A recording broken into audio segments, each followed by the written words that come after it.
Hey guys, welcome to Cool Toys. Friday again. We're going to try to do this on Fridays now, make it simpler for everybody. And those of you that are taking the 3-day weekend every weekend, hopefully you can join us a lot more often. Now remember, if you want to know what's going on, subscribe. On the YouTube channel you can subscribe, and on our Cool Toys channels on Vimeo.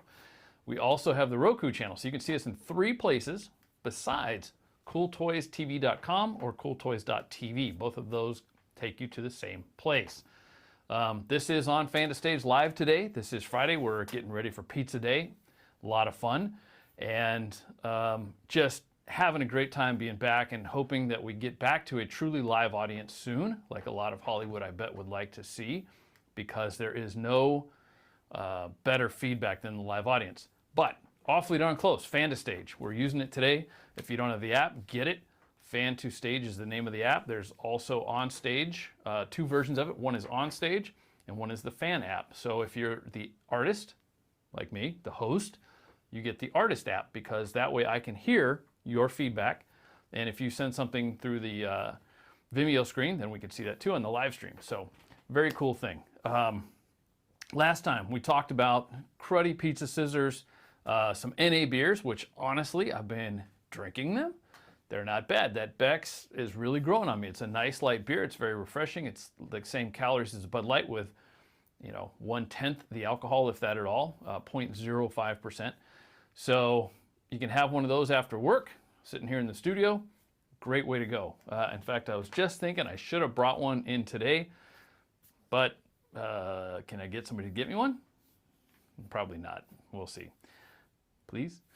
Anyway. And we talked about non-alcoholic drinks. That's the other thing. So we're going to come back to that, though, because we've been testing these Escape. This is the Cadillac Margarita. I've already finished the bottle. It's not bad. It's a little different than a margarita, but again, it's just like the old-fashioned. It's something to sip on when you're sitting at home late. If you're trying to do intermittent fasting or restricted calorie diet, probably not going to help that much. It stops the alcohol so you sleep a little better, but it doesn't necessarily eliminate those calories if you're trying to do that. The timed eating or restricted time eating, or whatever you want to call it, intermittent fasting. But they're pretty good. Cuts the alcohol level down, lets you get up in the morning ready to work, or in my case, go early surfing, which we have had a great week. The big swell yesterday and today, fantastic thing. So for those of you that missed out, the beach has just been great this week. So anyway, so NA beers, all that stuff. A lot of fun. Again, pizza scissors just didn't work out. If somebody sees something that can fill that bill, we'd love to hear from you. But today we're going to talk about Jeep time. Talk about some new stuff going on with the Jeep, some stuff that we've done. I've got a question for you guys that are Jeepers out there, because there's a little bug that I can't figure out in this thing. And I've been looking through the forums. Maybe mine's the only one doing it, which is possible. There's a lot of new stuff going on, and we'll talk about that. But first, we're going to talk about pizza ovens, because Uni has a pizza oven for everyone. Do what? Oh, sorry. User 213 Traffic Sucks says, "Why are you wearing my grandpa's shirt?" Well, 213, you're from the LA area. This is Seal Beach, the Bay City Rollers. So once upon a time, there was a hot rod club called the Bay City Rollers. I am told that a bunch of those guys have passed away, unfortunately, and the club has gone away. And this was given to me as a gift for Cool Toys. So I wanted to wear it to pay respects to the club and to its former members. It is kind of a sad thing. The hot rods are just disappearing. The younger generation, not only do they not want to drive, a 16-year-old across the street didn't get his license until he was almost 19, because why? He can Uber, and more importantly, he figured out how to get his parents to drive him everywhere. So that's a problem. Anyway, these guys were some pretty cool guys. The last of them gave me the shirt as the club broke up, so that's why I'm wearing the shirt. Anyway, back to pizza ovens. You guys know I love pizza. It is a Friday tradition here and my block, and here at the shop. So a couple of things. You can build your own pizza oven, which is what I set out to do. You can buy fire brick. I'm told they take 30 minutes a brick to cut and to build that big gorgeous dome. Now, my neighbor built one. His house is currently for sale, It has a very smart option. He took the heat off the side instead of a stovepipe going up like my Il Forno. So this is the Il Forno. It's red, simple pizza oven, wood fired, great, made in Italy. You can buy them online. They're fantastic. But he took that idea, made his bigger because the Il Forno is sort of limited. I can cook 2 pies at a time or 1 big one, but I can't really cook much faster than that. And as quick as they cook, if you have a lot of people over, you know, maybe a little bit bigger. So he built bigger because he's got a bigger family. And then he took the heat off the side and went into another hot box of fire brick so that it would absorb that heat that was being exhausted off the pizza oven and ended up with a bread oven or a meat oven. So he can cook tri-tip in there 2 days later without adding any meat. And that's the cool thing of building these big fire brick ones, is how long they hold heat. But most people don't have the time to build that. My wife wouldn't let me. She said 30 minutes a brick, 200 bricks. The neighbors will make us move out. So we did not do that. What we ended up doing was getting that Il Forno, but a neighbor down the street that just moved in has a smaller yard, and he wasn't quite sure he wanted to make that big investment. So he found the Uni. Now look at this little thing. This is a cool little pizza oven. I like it because it's portable. I can throw it in the Jeep and go to the beach and make pizza. Not that I want to eat sand, but it is a cool little pizza oven. Now, the thing about it is that it's an Uni, right? So they have options, which is the other thing I think that is really cool. You can get one that is wood pellet. So you're using sawdust left over from the lumber process that builds houses, builds doors, builds all kinds of things. Or you can use real wood. You got to get little chunks, but those smoking chunks at the big hardware stores do fantastic. And so I've worked with my neighbor to get all that done, and he's really enjoying it a bunch. But he got lazy. So there's also a propane attachment that just goes right on the back. So if you look at this, you can see in this picture here, there's 3 options. You can do wood pellets, wood fired, or propane. And that's really the way to go, because no matter where you are, what you want to do, you can cook. If you're at a place where they don't allow real fire, like let's say in a national park during fire season, so you might be restricted to a gas campfire only, you can still fire up a pizza. Pretty cool thing.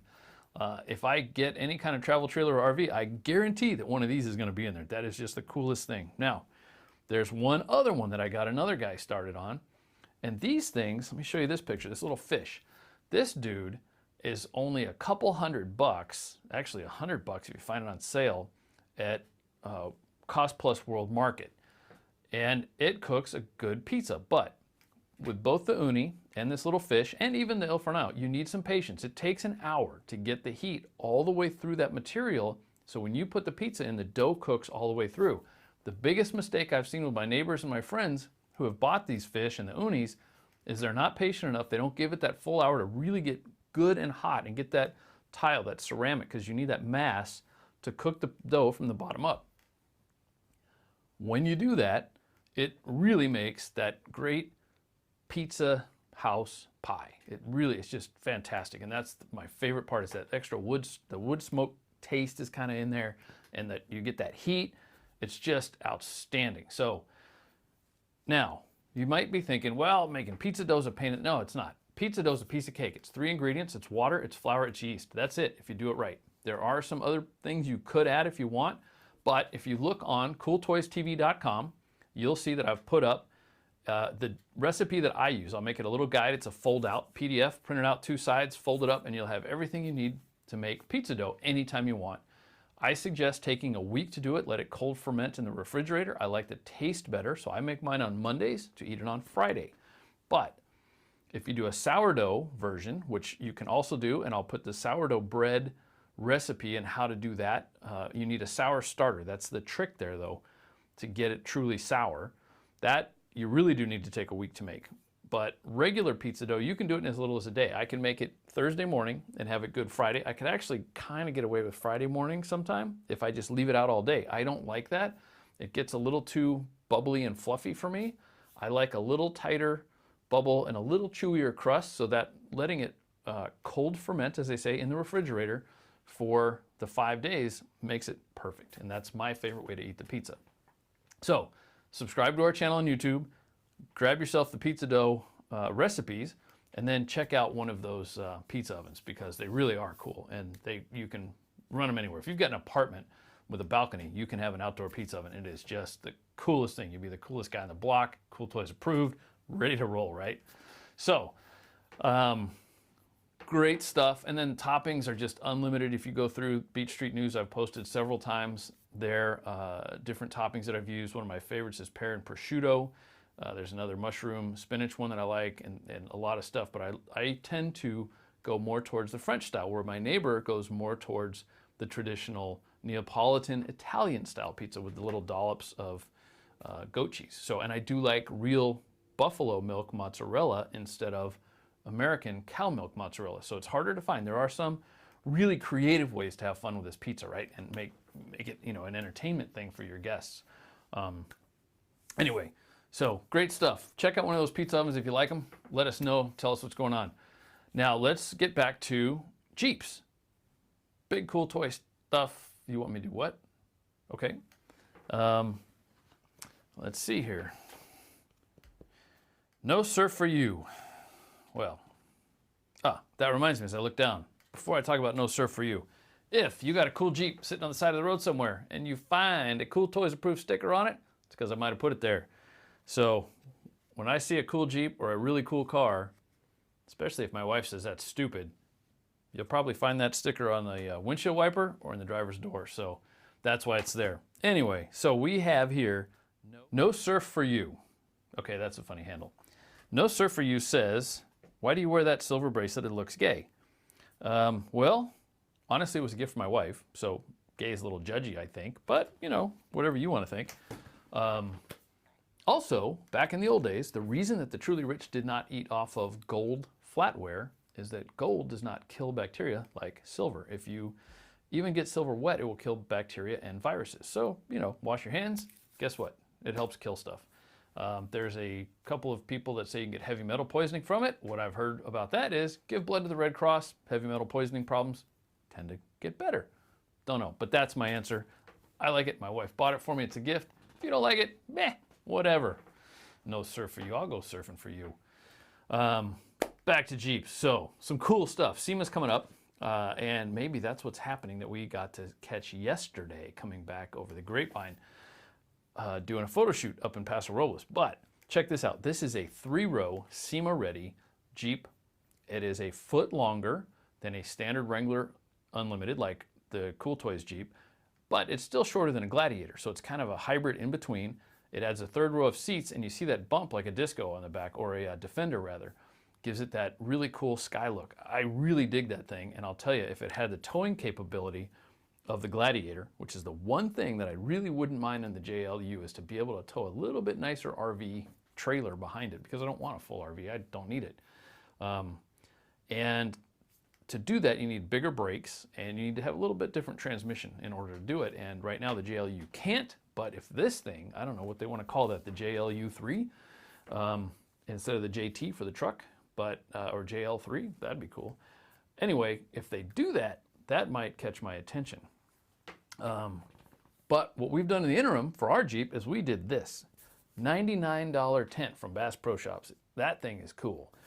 Take it to the beach, throw it up. You can move it around. You'll notice I've got it here on the side of the Jeep, but you can put it on the back, the side, whatever you want, and then you can set up your barbecue, your pizza oven, or your seats, whatever you like, your cooler, and sit outside, not get blinded by the sun at the beach in the afternoons, and enjoy the beach a little bit longer, a little bit better. So for 99 bucks, this thing is cool. I looked at probably a dozen different shades to put on the Jeep. In fact, I ordered a couple at 3 times the price that were nowhere near as cool. One of them that I thought was a shade like this, that was 3 times the price, but it didn't even come with the legs or anything. It was just simply the canvas. You had to buy the whole kit for the legs separate. This is everything you needed except the sand, which if you go to the beach, pretty easy to scoop the sand into the bag, right? So it's pretty simple. And it just sits under the seat of the JLU all the time now. I don't even take it out. I just leave it there because it balls up in nice long tubes, fits under the back seat. Nobody knows it's there. It's great.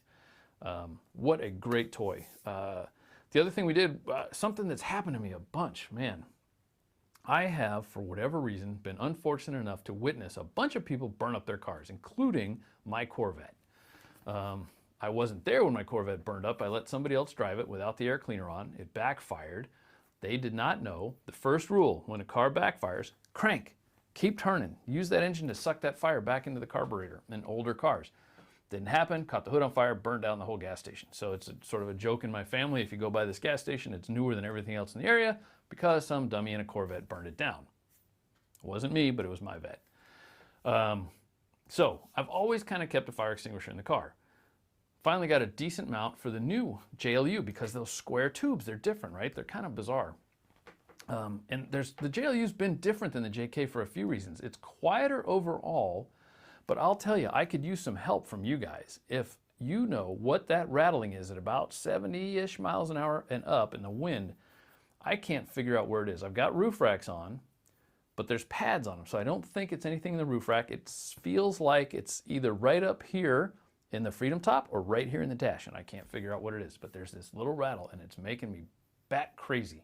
It's not any louder than the wind noise, but just because it's a rattle, it drives me nuts. And it's not the fire extinguisher. I did go back and check that and make sure it wasn't reflecting off the windshield or something crazy with the audio in the car, because that flat windshield will reflect sound in a funny way and do some funny things.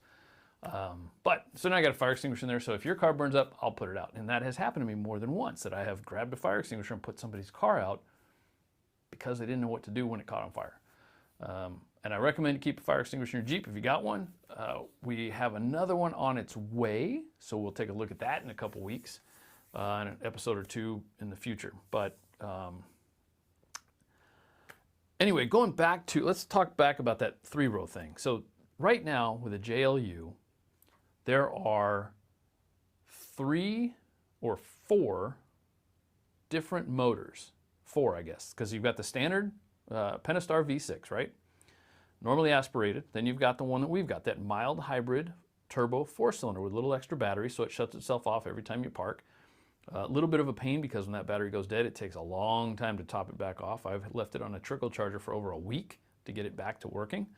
But they did a software update recently, and that has helped a ton. So maybe that's helping with the charging. I'm not really sure what that software update did, but it is, the start-stop is working more correctly now. The one thing I'll say about that motor is I do like the gas mileage, and that's why the other 2 choices, the turbo diesel, which I think would have been my favorite if I could have got a hold of it, and the 4xe, which I really wanted. Honestly, I almost was at the dealer ready to eat 10 grand in taxes, licenses, and going up 1 year to get a 4xe. But then I really looked at the mileage, how the range when you plug it in, it is not a great plug-in hybrid like the Chevy Volt. And the way that I use this thing, other than going to the beach to surf and back, all of our work with Cool Toys in the JLU takes some driving time. So we love the gas mileage and the 4-cylinder turbo. And I would love an extra 2 miles per gallon out of the diesel, and I'd like the diesel even better because we could start burning biogas like we do in our other diesel, in the camera truck that follows us. But that 4xe, gas mileage is worse than the mild hybrid, and you only get 10 to 15 miles is what people are saying online out of the battery-only mode, and you can't even really get on the freeway with it. As soon as you hit the freeway and you get up to 70 miles an hour, boom, engine kicks on, and you've just gone out of battery mode. So the 4xe hybrid's kind of stupid, and in fact, the Europeans have figured out the start-stop hybrids like the Prius are actually way over polluting, because if they're running around electric mode for, say, 3 miles, then you get on the highway and they kick in the gas motor, that catalytic converter's cooled, so it's spitting all those pollutants out. Totally different. So I'm kind of thinking that Jeep really needs to find a better way, get more batteries in there so you can go 30, 40, 50 miles on a charge, a little bit more reasonable charging distance without having to plug in to keep, because you're not going to run that catalytic converter. You don't want to, you're not going to heat it up. You don't want to be polluting all that stuff out into the air. You don't want to put that gasoline. Being a right-wing tree hugger, having grown up here in Southern California, I remember most of the summer you couldn't see any of the mountains. And if we got lucky and the rain came through and we got a little snow on Mount Baldy, you could see it for a couple of days and the smog would come back and that would be it. And especially in the winter, the smog would just roll in right with the fog and you'd be done. June gloom had a whole different meaning as a kid. So, finding out that the hybrids that start, stop, and run different are just pollution machines, all of a sudden Dieselgate isn't that bad of a thing. I think Volkswagen should go back to court and slap Toyota around and say, Prius, Dieselgate this. you know, who should pay for all this? I think that the systems should be a little smarter. And long-range electric hybrids like the Chevy Volt, well done car, very smart. When the gas engine kicks on, it stays on. You use the catalytic converter, it gets the temperature, cuts the pollution just like it's supposed to. You know, that's really the way it ought to go. So a lot of cool things going on. We're getting down a little bit on the tires. So I'm kind of looking at lift kits and what to do with this Jeep and take it up to 32 or 33 inch tires. Don't think I'll go quite to 35s. Just from everything I've read, guys don't like it. I started getting a little wobble, did the rotation thing to prevent the death wobble. And, you know, we do take long treks. We went up to Paso Robles. We did some wine touring. There's a couple of pictures here up in Morro Bay with the Jeep out there at the rocks doing some photos of the sea otters. So a lot of stuff we use this thing for the work, and it needs to make sense. And it can't just make sense for me. It's got to make sense for everybody. So kind of a weird connection there, right? So when you look at the 4 options of the Jeep motors, do they really all make sense? Do you need a turbo diesel when you've got a 4-cylinder turbo? And then do you need the Pentastar V6? Now, this reminds me, Jeep Forum. I'm in a couple of different forums. There's Wrangler Forum and JL Forum and all kinds of things. But one of the big topics that continues to go over and over and over is the choice of engines. And you know, we just talked about there's 4 engines, 3 is really enough choices, 2 is probably plenty in my book, given that the 4XE hybrid's honestly kind of stupid. But let's talk about the 2 that are considered the most similar in performance for both horsepower and torque. The diesel's got more torque, but it doesn't quite have the horsepower. So a lot of people are poo-pooing the diesel, and I don't know why. Being a diesel fan, I like them better. You never need to tune them up. You don't have to have spark plug changes, or you know, you never have problems with points or any of those crazy things, or electronic ignitions. They just work when they work, but when they are in super cold weather, if you don't plug them in, or you don't keep the fuel warm, if you use biofuel, because it will gel, it'll turn into Crisco, and that does not work well. There's a lot of things with that come into play with a diesel in super cold weather, and if the glow plugs go bad, it's hard on the engine. You do have to change glow plugs, but if you treat it right, and with the new electronic starters and the new electronic ignitions to start a diesel, probably never going to see that problem. So I put 300,000 miles on a Volkswagen diesel and never had a problem with that thing. And I ran 5% gasoline in the winter in order to keep the diesel thin. I'm told it's a horrible idea never to do that because you could damage the engine, but 300,000 miles later, that thing was still running, and as far as I know, the guy that bought it is still driving it, so without a new motor. Great car, but here's my thing, my spiel. As a pilot, I fly jets, I fly little airplanes. At 10,000 feet, there's roughly half of the oxygen available, actually a little less than that, somewhere around 6,700 feet. Half of the air pressure that we breathe sitting here at the bottom. That's why if you go up to, let's say, the top of the world, you do the big hike, you go to Tibet, you put on your oxygen tanks, because very few people have ever made it to the top of Everest without oxygen. And there's rumor that Sir Edmund Hillary made it to the top and died on the way down because of the lack of oxygen. Your car, a normally aspirated car, is like us breathing. It needs that air, and there's nothing to shove it in there. But a turbocharger is like putting it on a ventilator. At 10,000 feet, it doesn't know the difference between sea level and 10,000 feet. And I have said in many forums that this new JLU passing uphill at 7,700 feet on the Kings Grade in Lake Tahoe, when a motorhome's in my way, it doesn't even downshift. It just goes. The thing is outstanding. The old JKU with the Pentastar V6 would downshift 2 gears and be lucky to hit 55 or 60 in the passing lane passing the RV. I'm not going to publicly incriminate myself and tell you how fast the little turbo goes uphill. And I have to assume, because of all the torque in the diesel, and because the diesel's also a turbo, it's going to maintain its horsepower up to 10,000 feet without any differential pressure or difference in actual performance. That part I like a lot. So if that cool 3-row came in a diesel, had the Gladiator brake package, and the towing capability of a Gladiator, I think Jeep's got a winner. And that would be something I'd be all over. Because I do have to say, I am a little jealous when I watch how big of a Airstream RV, because those are cool, that a Defender can tow and the Jeep can't. That's just me. I would hope the Jeep would want to kick that up a notch. Fortunately, the Bronco's kind of small, so it doesn't, I haven't seen its towing capability, but I have not seen it pulling a big Airstream yet. The new Sasquatch, kind of cool though. It's getting there, and there's a Beach Runner edition, which a couple guys laughed at because the fins are going the wrong way, and I will tell you, I'm a pilot. I do have my fins on the back when you see me cruising down Pacific Coast Highway, so if you ever look at a gray Jeep that says COOLTOYS on the hood, and the fins are on the back, not the front like the old guys used to do, that might be me. The whole thing, air goes backwards, you put a fin in the front, what does it do? It's fighting you the whole way down the road, and it's actually going to try to loosen those ropes on you. I don't use ropes. FCS makes a great strap system. That's what I use. I trust it. I've had 2 surfboards come off the roof, and guess what? Both times, I forgot to strap them down. All me. So don't worry about that stuff. Do it right. Do it aerodynamic. Put the fin in the back where it belongs like an airplane. Boy, that's enough said about that, isn't it? Anyway, a lot of great stuff with the Jeep. We got more coming up. We got some more road trips we'll show you and share with you and test out some new toys. The one thing, remember, I did not get a tow kit in this one. So we're looking at tow packages too as I upgrade this thing to put a small trailer behind it. I just saw a new Winnebago. Maybe we'll talk about that in an upcoming episode. It looks really cool. I haven't seen one yet, so I need to take a look at it. If not, Airstream's got a couple of small ones that are pretty cool and light enough that the JLU will tow it. Anyway, remember again, YouTube TV fans, subscribe. Check us out here at COOLTOYS TV. Subscribe there if you can. And next time, I am going to prove to you that the stock market is absolutely batshit stupid based on the new F-150 Lightning. What I mean by that, you'll have to find out. But Rivian wants to open at $62 a share when they IPO here shortly.